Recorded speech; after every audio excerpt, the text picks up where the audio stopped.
Salibonani Makadini, good morning. My name is Hazel Jojo and welcome to episode 5 of the Education Diaries. And today we are going to be talking about ECD education in Zimbabwe.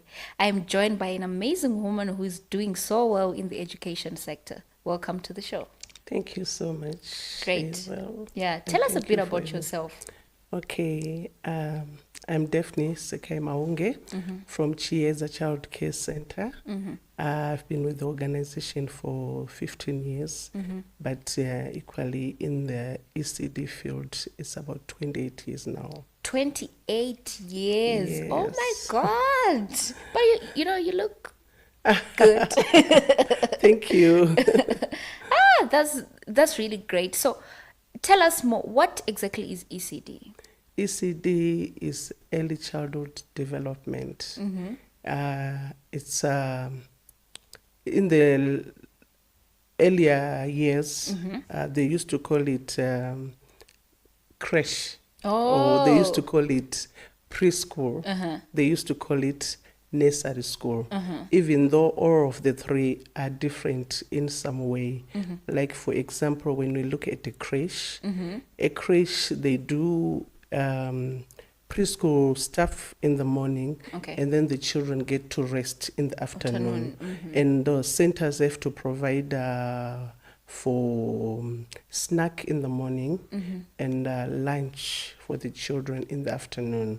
Whereas nursery school, children normally come to school from home with packed lunches for their morning snack, and by 1 o'clock they are gone to have lunch at home. They don't rest in the afternoon. Okay. Because sometimes it confuses us. Akwenda ku crash, ECDA, ECDB, and sometimes we just think it's the same thing. That's why the government, you remember long back, they used to say grade 0. Yes. There's nothing like grade 0. A child comes from home with some information already in the mind from home. A child already knows how to say good afternoon. A child already knows how to ask for the bathroom. And whereas when you label a child, it's like labeling. Like the child doesn't know anything at all. There's emptiness in the head, which is not right. That's why the government came out with this model of ECDA and ECDB, meaning they looked at the developmental milestones of a child that happen or that take place at a certain age range. And it came out well. And when the child gets into ECDB, the child is expected to have more information that they'd acquired during the time they were at the ECD center or ECDA. And again, added to the ECDB, there's so much information that the child would have gained and taken for preschool or, formal school preparedness or school readiness. Yes. That's very interesting, because I'm actually thinking about my sister back at home when she went for ECDA and then ECDB, and I just didn't understand what was going on. But maybe it's because we usually don't understand some of these things. Because the teacher doesn't really have to give or to teach or to give information to a child who is in the ECDA. You can give that child information that is for grade 1. Because the child's mind is not ready for that information yet. So it has to go pace by pace until the child is able to absorb all the information that they are given. So it's like a mental preparedness of the harder things that are going to come. Even though there are other concepts that the child has to acquire during the ECD period, that's ECD and ECDB. We look at social development, we look at cognitive development, we look at the moral development of the child, we look at the physical development.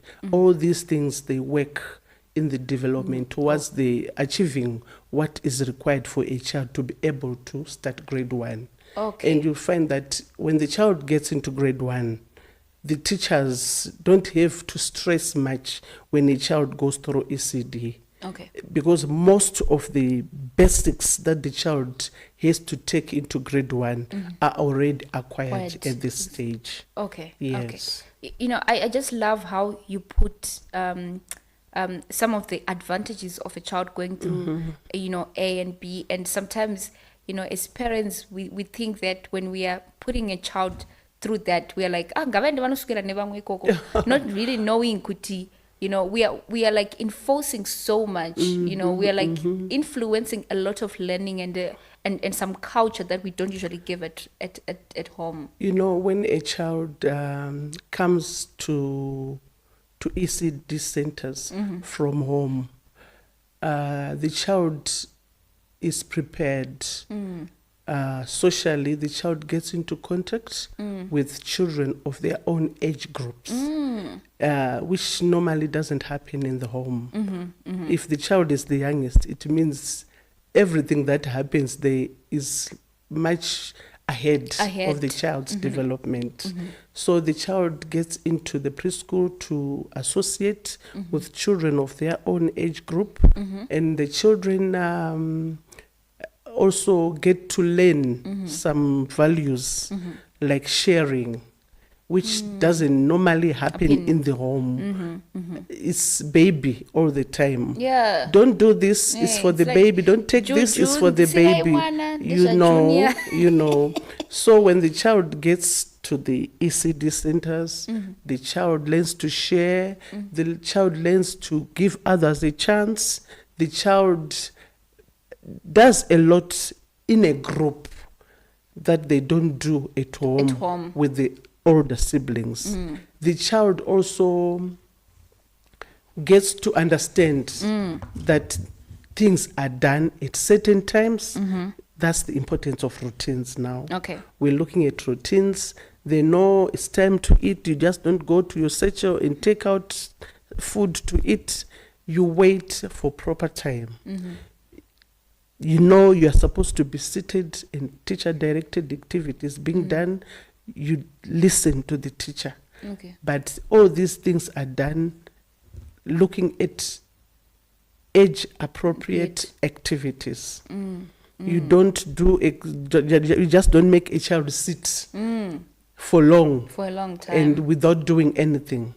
It doesn't happen because their time is limited. Their concentration span is very limited. So you do things according to their ages. Okay. Yes. Okay. I think that's really brilliant. You know, as I was driving here this morning, there was a talk on the radio where the radio presenter was saying that we have these kids going to ECD A and B, and they are learning a lot. You know, and sometimes as a parent, you get scared. No, you don't get scared because it's not like they are in the classroom seated and the teacher is moving around this teacher with a fierce face. No, everything in the preschool is done through play. Okay. It's through play, whether it's activity time, doing painting, you can do it whilst they are singing a song, whether when it's raining, you can even start a song on that. When the plane is passing by, you ignore everything and focus on the plane, because already when we try to say, hey, when a plane is passing, it's a waste of time because their mind is there. You can start singing ndege, ndege, ndege until it goes, until it passes. Then you say, okay, tangata, can we start again? Okay. Where were we? And we proceed. All right. And most of the lessons for the ECDBs, 20 minutes is the longest, otherwise 15 minutes. And for the little ones, 10 minutes. And it's amazing how those little minds can absorb so much information in 10 minutes. Because for an ordinary person to think 10 minutes, like literally, what would they have learned? Yeah, I'm thinking in my mind to say that I can't even, my sister's son who is, 5. He can't even sit properly for like 5 minutes. He wants to climb. He wants to. So 10 minutes when they're doing something interesting, they can sit. They can try to sit for 10 minutes, but normally you do your thing, then you sing. You do your thing, then you play. So that they understand. Okay. And you do your thing. Can we all go for toilet? Can we go to the bathroom now? We do our thing. We eat. Okay. Yeah. So it's bits and pieces, but they will be learning so much. Okay. That by the end of the year, it's shown by the presentations that they do, and you'd wonder how the teachers manage to do all that. It takes a lot of work, but it also takes patience and love. All right. Yeah. So I want to hear from your perspective. You've been doing this for the past 28 years. Is it possible to notice a child's behavior, during that period when he or she's going ECD A and ECD B? Oh, yes. Because some of us, when you're now older, there's some specific behaviors that are visible, but we don't know that probably it would have been detected whilst the child is young.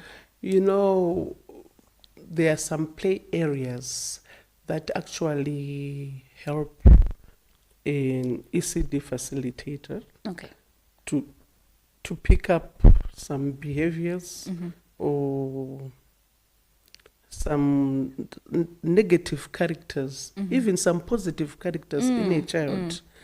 Let's take an example of a child coming from a home that is so much violence, and you just let children play, like in the home area. They want to enjoy tamahombre and playing with the dolls. You just sit. At times you can be doing your work, but at the same time you throw your eye here and there, and your ear is always alert. Yes. You see how the child behaves with other children. You quickly pick up the negatives in a child. Okay. It can be fighting others. It can be, being selfish and wants everything for themselves. Okay. That can be easily picked, even when a child is being abused in the home sexually. Okay. It can easily be picked. All right. When they're playing house. You can see something is not happening. It's not right. It's not right. Or this child is being exposed to some things that are not for their ages. Okay. Yeah. Thank you so much, Daphne, for highlighting that. So what we're going to do is we're going to take a short break. But when we come back, we're going to focus more on what are the factors that affect ECD education, particularly in Zimbabwe. So thank you so much. We're going to come back shortly.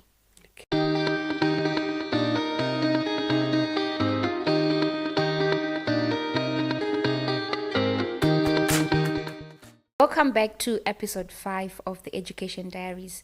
We have been talking about ECD and in Zimbabwe, and I'm joined by Daphne from Chieza Childcare, and we've been having a very interesting conversation, Daphne, about ECD, about the importance of it, about children, and we are here at the studio of choice at Say What. So Daphne, before we went on break, we wanted to talk about some of the factors that affect, ECD. Are they affected by anything? Oh yes, there are some factors that affect quality. Okay. ECD programming. They are the following: interpersonal interactions. Okay. And we are looking at how a child and the teacher, interact, and it also affects the learning environment, and this has to be created by the teacher. It has to be conducive to the child. Okay. Because if the teacher, him or herself, because remember there are male ECD teachers. Really? Yes. I've never seen one. But seen all in those this country, old people. it's really not popular. But in Europe, are loads and loads of ECD and kindergarten teachers. So what I'm trying to say is interpersonal interaction is quite important and is very critical of quality of the ECD programming. Yes. If a teacher is not pleasant, already you know what it's like for the child. From January to April holiday, the child will be crying. Why the child cries when it's with the teacher every day and it's the same teacher? So automatically that means there is need for good interaction, a good rapport between teacher and the child. Then we also look at the physical environment. When a parent gets into a preschool classroom, what is it that the parent gets attracted to? That she feels if she has been attracted by it, it can also attract the child. It means what has been displayed around the classroom can also give a calming effect to the child. As the child looks at the colorful charts, as the child looks at new information that they don't see at home, like the senses, like the flowers, like the animals, like family pictures, all that. It actually gives a positive mood to the child so that they want to keep coming back to the center. Then we also look at professional and stable teacher workforce. It's very unfair for a center to continue changing teachers. And each teacher coming with their own approach. It affects the child. It affects the flow of information and the flow of learning in a child. So these are very important, actually very important factors. And it's not just the classroom environment that we're talking about when we looked at physical environment. We also look at the outdoor play area. What is there that can develop a child? It can be physically, because when children are playing outside, it's just not the physical part of developing that we'll be looking at. One time some are dark. When become hombre, they play house like they do indoors. So what are the benefits of them playing outside? Is the child safe when they are playing out there? Is the child able to develop the important concepts that will make them love playing outside? Is there enough space for the children to run around? Is there enough space for them to jump, rumble, wriggle, pull and push each other free of danger? That's the purpose of the teacher now. You check your outdoor play equipment and see if it's safe for the children to play on. You check even the playhouse instruments or magaba zvavanotambisa, are they all safe? Because magaba, they are sharp-edged, and they can damage or hurt children. And all that, even the sand play, is it well taken care of? Is coarse salt being applied to it to kill the germs and worms? Because most of the ringworms, they're coming from playing with soil. Is there a nearest tap where they can wash their hands well before they get back into the classroom? All that. And is this the playground conducive for them to be able to run to the bathroom even without asking from the teacher. All that. Okay. Yes. Well, wow. As you were highlighting that, I was thinking about myself, whether, I had that environment when I went through, all that. But thank you so much for highlighting that, because, what's important is that I'm an education activist. I always believe in the power of education. And sometimes we look at it at a more advanced and macro level, where we say, we need fees, we need to make sure we get degrees, we need jobs, we need all of that. But, we don't look back at where education starts and how that influence. You know what is that reminds me yesterday when I shared some information on activities that can be done to actually assess ECD children. And there was a picture of a banana and apple and some funny looking picture of like rolled cabbage, and then somebody sent, took a screenshot and sent back to me and said, what is that? What type of fruit is that? It was saying the child can either say the fruits or circle the fruits. And this person is very learned. Like what you are saying. We use our minds so advancing, that we forget it's just a general standard ECD work. And I replied, in the first place, what you are asking, is it a fruit? They are being asked to name fruits. Exactly. That means what they don't know they must not say. And they won't say as children. They say what they know. Even if it's a fruit, if they don't know it, they say what they know. Exactly. And that was it. That was the end of the conversation.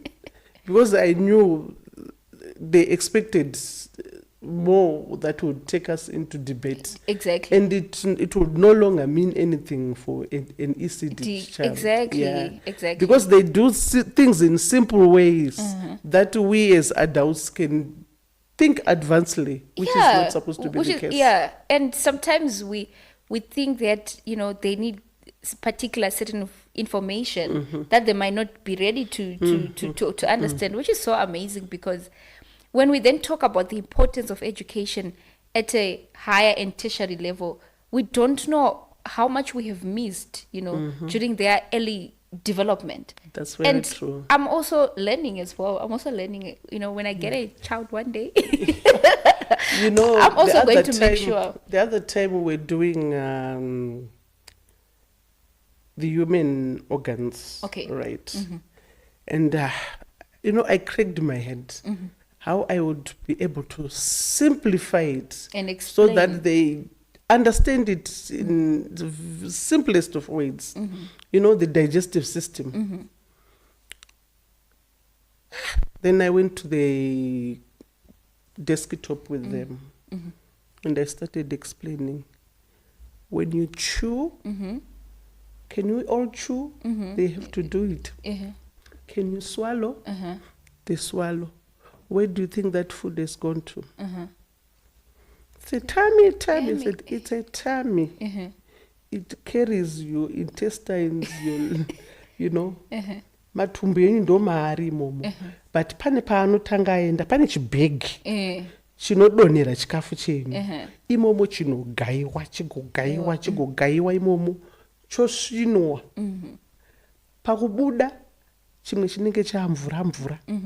Chimwe chinenge chaomarara. And you're trying to, and they're looking at you as if you're crazy, ne? They're like, what is she saying? Do we have chigayos in our matumbu tummies? makuru, kuita matumbu madiki. All that, Then chichapinda imomo, asi chimwe chachona chinozotorwa chopinda muropa ndo chinoita kuti ukure iwewe. Asi chimwe chisina basa ichi chinoenda. Hatunoenda kunoita wiwi. Chinobuda yawiwi. Anditi chinenge chambonda kunosukwa chichigezwa, chinosara chakanaka, zvinobuda zviri mvura zvichibuda. Koya kunoenda chinenge chakaomarara. Ati munomboenda kutoilet vana. Saka chinozobuda checheka ndo chinenge chisashande iyo ndo waste. Anditi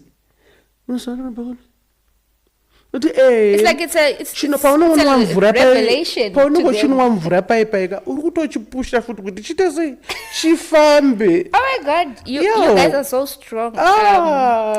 You guys, okay, as we are winding up, what are some of the ethics and values that are instilled in a child when she's going through, that early child development education? From an early age, children are taught valuable social behaviors and interactions at these centers.